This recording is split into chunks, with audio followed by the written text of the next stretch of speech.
Hola jóvenes, soy la profesora Débora Ponce y trabajaremos la semana 19 del ciclo 2017-2 correspondiente al repaso de educación cívica. Tenemos entonces en la primera pregunta de cívica el tema en base a derechos humanos. Recordemos que los derechos son facultades inherentes al ser humano. Quienes son sujetos de derecho en función del ser humano es el concebido, el que todavía no nace, también la persona natural, la persona individual y la persona jurídica, que vendría a ser entonces asociada, cuando formamos empresas o instituciones. En este caso los derechos se pueden clasificar en 3 generaciones, primera, segunda y tercera generación. Los de primera generación nacen después de la Revolución Francesa, los de segunda y tercera generación son colectivos, a diferencia del primero que vendría a ser individuales. Los de primera generación son civiles y políticos, porque eran los problemas que aquejaba a la población en la Revolución Francesa. Los secundarios nacen después de la Revolución Industrial y de los problemas sociales, generalmente son problemas económicos, como el trabajo, problemas sociales y problemas culturales también. Y en el caso de los de tercera generación nacen después de las guerras mundiales. Estos son derechos de paz y solidaridad. Tenemos entonces la primera pregunta. El trabajo no siempre fue reconocido como un derecho humano y su ejercicio fue siempre bastante limitado. La elección del libre trabajo, el acceso a condiciones satisfactorias del mismo, la protección contra el desempleo, la remuneración digna, entre otros, son derechos y corresponden al ámbito de los derechos. Trabajo tiene que ver con nada civil, nada político, es económico, por lo tanto lo ubicamos en segunda generación. Eliminamos la A, eliminaríamos la C porque los individuales son solamente los de primera. Tercera tampoco tiene que ver y solidaridad tampoco, nos queda entonces la letra B. Y para verificar, estos son colectivos, lo de segunda y tercera generación. En segundo lugar tenemos entonces nosotros el tema de las garantías. Si nosotros pedíamos nuestros derechos y no nos los ejercían, entonces recurríamos a las garantías constitucionales. En el Poder Judicial podías pedir tus 5 garantías: habeas corpus, habeas data, acción de amparo, acción de cumplimiento y acción popular. Y en el Tribunal Constitucional pedías de frente acción de inconstitucionalidad. La acción de habeas data tenía que ver con información. Si me daban información, brindaban información privada o que yo no había dado autorización, puedo pedir un habeas data. O si pido información de una entidad y no me la quiere dar y me corresponde tenerla, también voy a pedir habeas data, por ejemplo, la copia de un contrato. Habeas corpus tiene que ver con tu seguridad personal, cuánto tiempo tienes que estar detenido, 24 horas, que tienes derecho a un abogado, no te deben dejar incomunicado, tienen que hacerte juicio porque eres inocente, y también tiene que ver con la integridad física, los golpes, la violencia, etc. Acción de amparo son problemas colectivos, que tienen relación bastante con los de segunda generación y también con los que tienen que ver con los temas de igualdad, discriminación, entre otros aspectos. Los de cumplimiento es cuando una autoridad efectivamente no cumple la ley, es decir, la ley está bien hecha pero no la quieren cumplir. Y la acción popular es cuando la norma está mal hecha. ¿Norma cuáles son? Las resoluciones, los decretos ministeriales y aquellos documentos que no tengan carácter legal. Y la acción de inconstitucionalidad se pide cuando la ley es la que está mal, entonces tenemos que erradicarla, así como acción popular la norma, en este caso la ley. ¿Cuáles son la ley? Todo lo emitido por el Congreso, decreto de urgencia, el decreto legislativo del presidente, las ordenanzas municipales de los alcaldes y las normas regionales de los gobernadores regionales, ¿no? Si no te hacen caso en el Poder Judicial, efectivamente pasas luego al tribunal, menos la acción popular. La acción popular, si no es resuelta en el Poder Judicial, ya no pasa a ningún otro lugar. Ahora, si no nos hacen caso allí en Derechos Humanos, recorrimos nosotros a la Comisión Interamericana de Derechos Humanos. ¿Por qué no vas a la Corte de San José? Porque la Corte de San José no recibe personas naturales. Tú tienes que ir a la comisión, dejas tu denuncia y luego vas a pasar a la Corte Interamericana de Derechos Humanos, también conocida como Corte de San José. Pero si el problema fuera entre países, no tendría un país que ir a la Corte Interamericana de Derechos Humanos. En todo caso, iría a la Corte de La Haya, más conocida, o mejor dicho, su verdadero nombre, Corte Internacional de Justicia. Ahora sí pasamos a resolver la pregunta. Los socios de una cooperativa de vivienda ubicada en el distrito del Agustino necesitan presentar una garantía constitucional contra una cooperativa vecina, la misma que ha venido apropiándose ilícitamente mediante invasiones en uno de los lotes de urbanización. Entonces, no se ha infringido una ley, pero no hablan de que la autoridad no la esté cumpliendo, son solamente vecinos, por lo tanto no podría ser cumplimiento. No es una norma, no es una ley, nos queda corpus, no es seguridad personal ni problemas de integridad física, no es una información, por lo tanto nos quedaría la acción de amparo. ¿Por qué? Porque se están apropiando de algo que es tuyo, es el derecho de la propiedad. Y si no prescribe ni como corpus ni como data, inmediatamente ingresa al plano de amparo. ¿Y dónde se va a pedir esta? Obviamente en el Poder Judicial. En tercera instancia tenemos nosotros la ciudadanía y sus mecanismos, ¿no es cierto? Eres ciudadano a partir de los 18 años que portes tu DNI azulito. Y en este caso que puedas ejercer tus derechos políticos. Si no los puedes ejercer por X motivo, van a ser mandados como ciudadano de goce, es decir, puedes pedir interdicto. ¿Quiénes tienen resolución de interdicción? Aquellos toxicómanos, consumidores de droga, alcohol, ludópatas, personas con retardo más abajo de los 70 o 69, personas con complicaciones en los sentidos, etcétera, o que no tengan contacto con la realidad. También pueden tener suspensión de derechos políticos, te lo suspenden porque has cometido algún delito de corrupción, entre otros, o de repente porque estás en la cárcel, tienes pena privativa, no preventiva, sino privativa. Y luego que ya eres ciudadano en ejercicio, es decir, no tienes ningún problema de los mencionados, tú entonces puedes votar hasta obligatoriamente los 70 años, puedes tener iniciativa legislativa, proponer una ley, puedes tener iniciativa de reforma constitucional, pedir la modificación de la Constitución, puedes optar por la revocatoria, que es sacar a una autoridad que tú hayas elegido como alcalde, gobernador regional, regidores o juez de paz nada más. Tenemos la remoción, que es una autoridad no elegida que pedimos que sea movida del cargo, obviamente, o sacada. Y tenemos la rendición de cuentas, que nosotros antes de sacar a una persona o pedir su cese, tenemos que preguntar si ha trabajado bien. También existe el referéndum, que tiene que ver entonces con la autorización de la población para dar un determinado acto. Es una votación de sí y no. Por ejemplo, yo quiero que revoquen al alcalde, pero los que viven en ese distrito me tienen que autorizar. Tenemos consulta previa, que es para las comunidades nativas y campesinas, y presupuesto participativo, que es la división correcta entre las organizaciones sociales que están en un determinado municipio.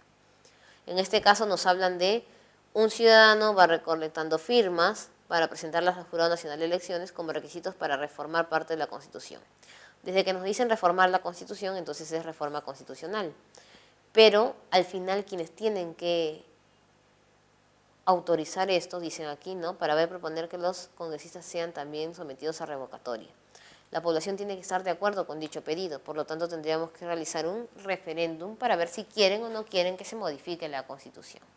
En este caso tendríamos la letra E. 4.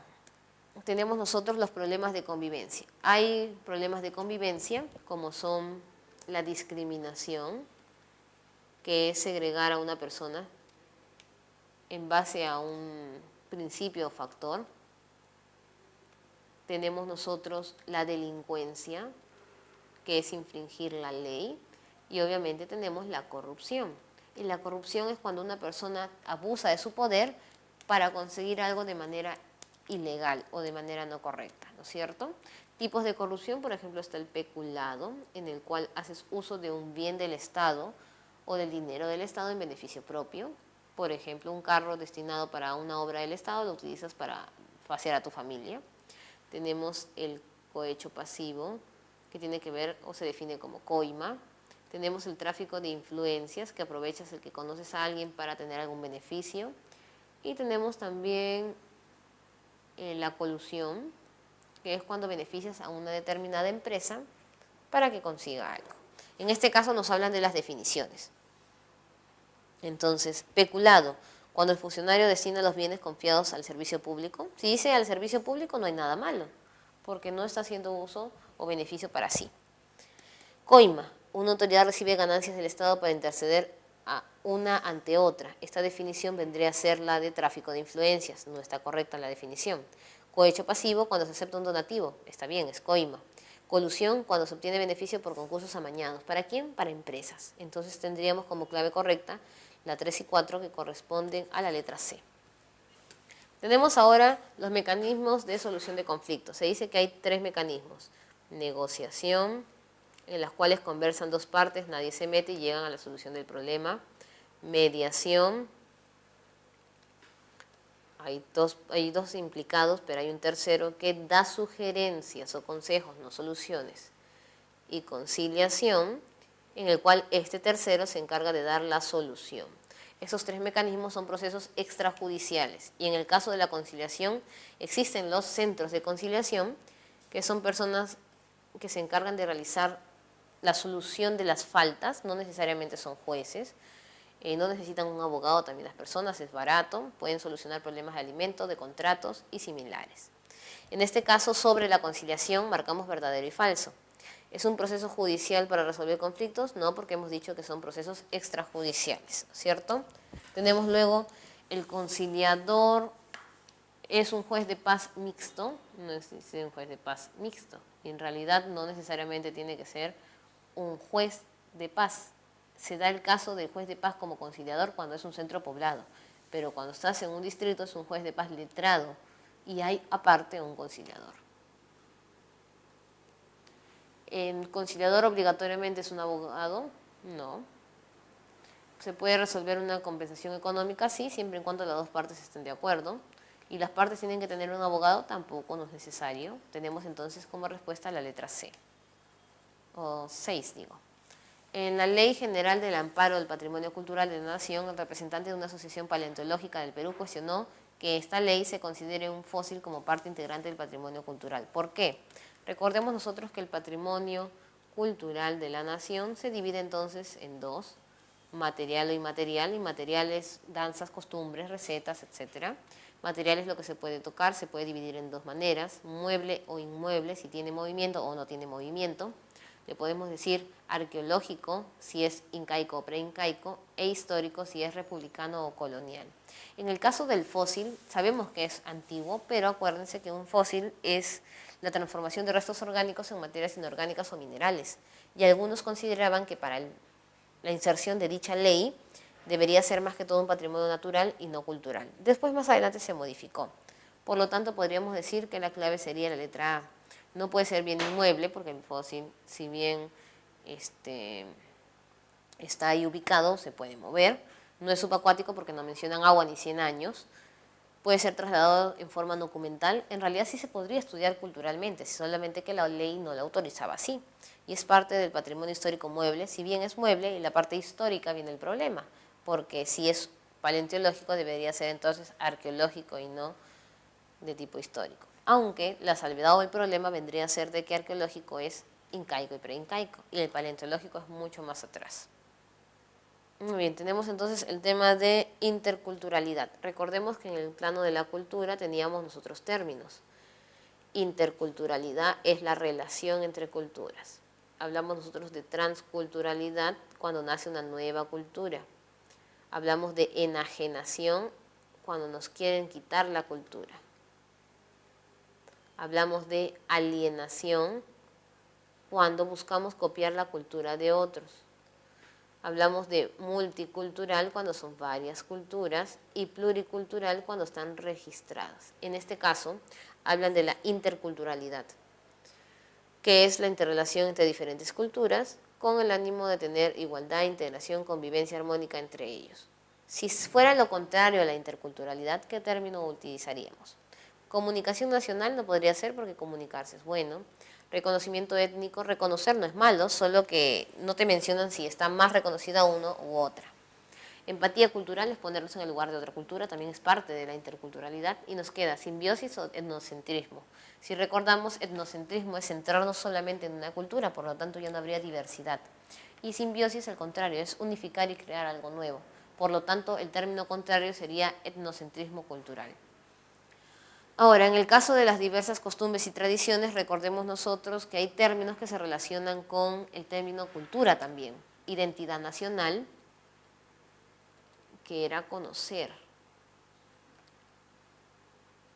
Peruanidad, que era amar el Perú. Tenemos nosotros pertenencia, involucrarse en el Perú.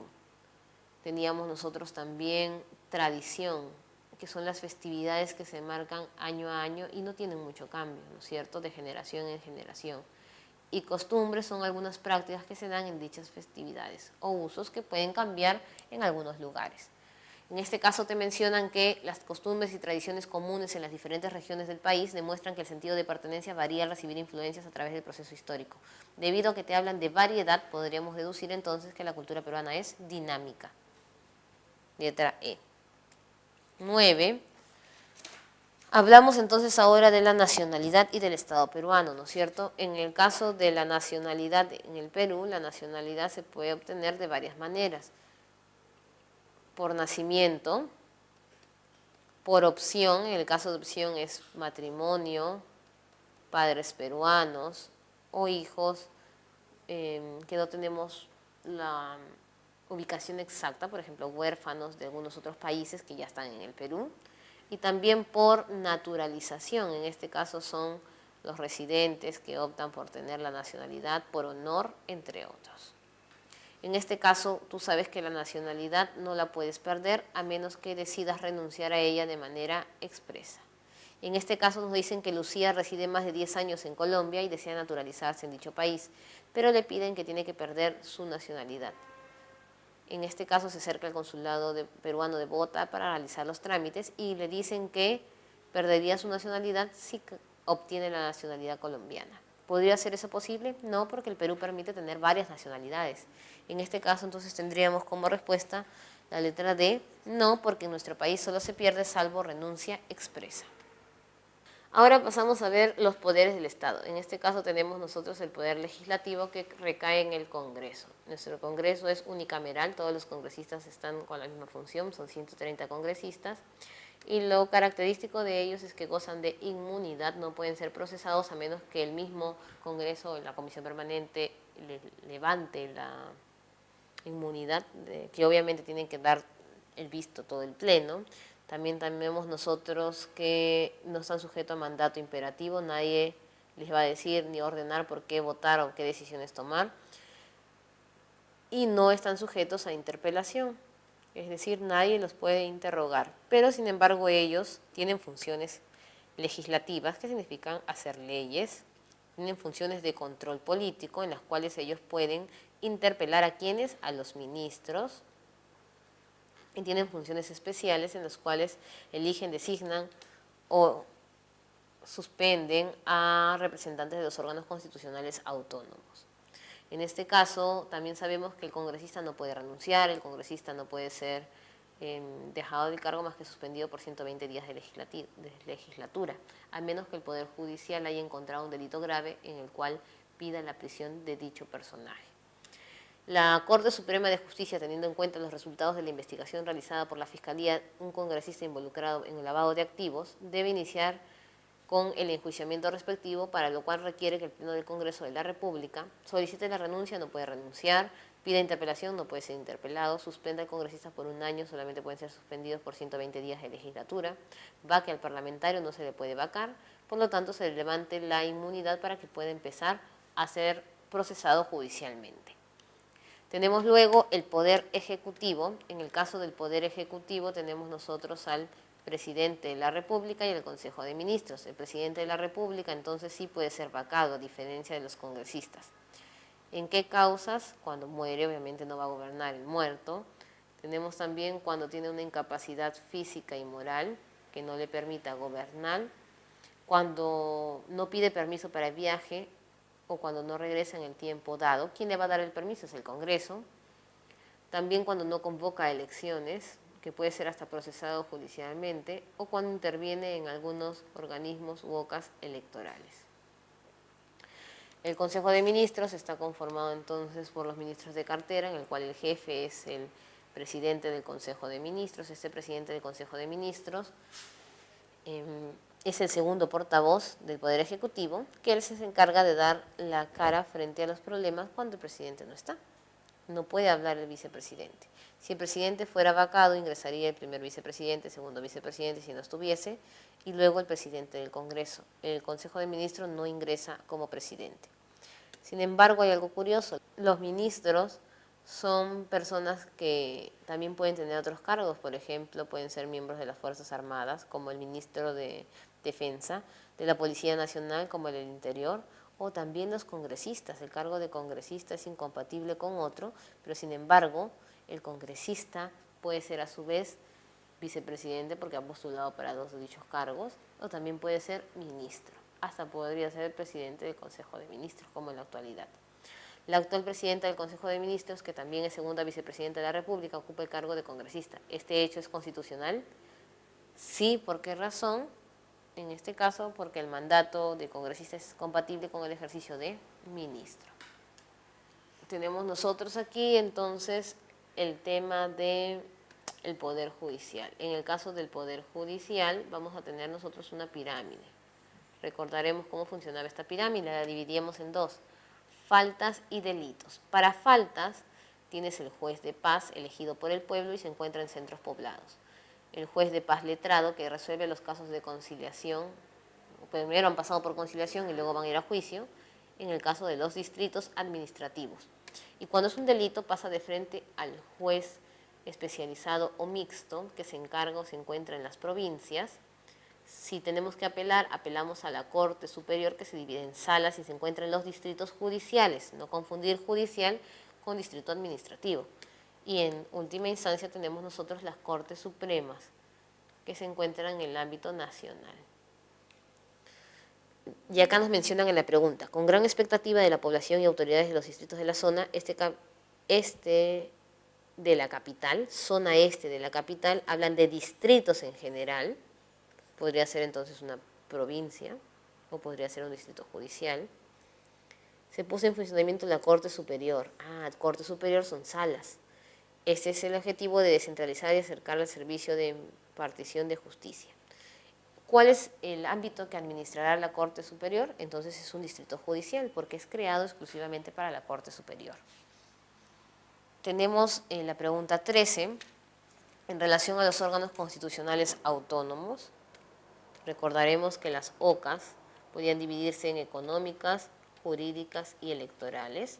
Las OCAs económicas eran BCRP, Banco Central de Reserva del Perú, Superintendencia de Banca y Seguros, Contraloría General de la República; jurídicas, Ministerio Público, Defensoría del Pueblo, Tribunal Constitucional, Consejo Nacional de la Magistratura; electorales, Jurado Nacional de Elecciones, Oficina Nacional de Procesos Electorales y RENIEC, Registro Nacional de Identificación y Estado Civil. Cada uno tenía una función específica. El Banco Central de Reserva del Perú, su función era equilibrar el proceso de inflación, es decir, regular el crédito que también se daba en el sistema financiero, emitir monedas y billetes y todo lo que tendría que ver con la estabilidad económica del país. La Superintendencia de Banca y Seguros administra las empresas privadas encargadas de todo lo que tiene que ver con el préstamo o administración de dinero de afiliados. Y la Contraloría General de la República de supervisar el tema del presupuesto y su utilización en entidades estatales. Jurado Nacional de Elecciones se encarga de fiscalizar las elecciones. La Oficina Nacional de Procesos Electorales se encarga de organizar y mandar todo lo que son materiales. La RENIEC de actualizar datos y elaborar el padrón electoral o listado de votantes. La Defensoría del Pueblo, su nombre lo dice, se encarga de apoyar al pueblo en temas en los cuales el alcalde o una autoridad regional o municipalidad no está dando apoyo. El defensor del pueblo puede hasta denunciar a un alcalde. Su función, su nombre lo dice, es defender a la población, tenga o no tenga cargo. El Ministerio Público de recoger las denuncias para llevarlas al Poder Judicial y analizar los temas, ¿no es cierto?, de asesinatos, hace el preanálisis del proceso judicial. El Tribunal Constitucional de recibir las garantías constitucionales y el Consejo Nacional de la Magistratura de elegir jueces, fiscales, determinar los vocales. Ojo, el fiscal de la Nación, que es el representante del Ministerio Público, no es un fiscal elegido por el Consejo Nacional de la Magistratura. Todos los fiscales eligen cuál es el jefe del Ministerio Público, que se llama fiscal de la Nación.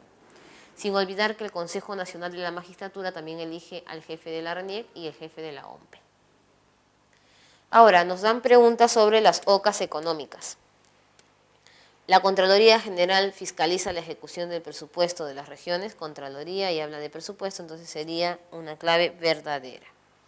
El superintendente es designado por el Congreso. Si bien es una función especial, la designación la hace el presidente de la República y la elección final el Congreso, entonces sería falso. El BCR supervisa las operaciones de la deuda pública, ahí tendríamos entonces como falso, porque quien supervisa la deuda es la Contraloría General de la República. Regula el crédito del sistema financiero, entonces ahí sí es verdadero porque lo hablan en general. Y la Contraloría General de la República detecta el lavado de activos. Lavado de activos es para empresas privadas, específicamente con vínculos con el narcotráfico o diferentes situaciones de dinero mal habido, y se encargaría entonces la Superintendencia de Banca y Seguros, por lo tanto esa sería falsa. Y tenemos como respuesta final la letra B. Pregunta 14. La segunda sala penal de la Corte Suprema resolvió como improcedentes el habeas corpus que presentó el procesado en busca de obtener su libertad. Entonces recordemos lo que ya hemos visto. Las garantías constitucionales se piden entonces en el Poder Judicial. Estas eran corpus, acción de amparo, acción de habeas data. Tenemos nosotros acción de cumplimiento y acción popular. Si no te hacían caso en primera y segunda instancia en el Poder Judicial, pasabas inmediatamente al Tribunal Constitucional. Las recibía en última instancia, menos cual la de acción popular, que no pasaba al tribunal. Mientras que en primera y única instancia se recibía la acción de inconstitucionalidad. En este caso, si no se puede resolver en la segunda sala penal de la Corte Suprema, ¿a dónde tendríamos que pasar nosotros? Al Tribunal Constitucional. Por lo tanto, tendríamos como respuesta la letra C. Y última pregunta para el tema de repaso de cívica. Tenemos entonces nosotros los gobiernos locales y gobiernos regionales. Diferencia entre el gobierno local y gobierno regional es que el local se encarga del ornato de la ciudad, de la infraestructura y del cobro de impuestos en materia general, mientras que el gobierno regional recibe parte del presupuesto, lo cual lo tiene que hacer crecer. Por lo tanto, el gobierno regional siempre se le vincula con el enlace económico. Solo hace obras de infraestructura cuando tienen que ver más allá de unas provincias, es decir, que le involucre gran parte del departamento. Tenemos ahí entonces sobre la regionalización. ¿Cuáles son competencias del gobierno regional? Aprobar la organización interna y presupuesto, si tiene que ver con dinero, es correcto. Habilitar legalmente el espacio urbano en solares. Espacio urbano tiene que ver entonces con el gobierno local, porque es parte del ornato de infraestructura. Promover el desarrollo socioeconómico regional también tiene que ver con la parte de dinero. Reglamentar, fiscalizar y regular el transporte público. Transporte público es una obra de infraestructura que es gobierno local. Fomentar inversiones tiene que ver con dinero y ejecución de proyectos también. Por lo tanto, el gobierno regional se encarga de la A, C y E, que vendría a ser la letra B.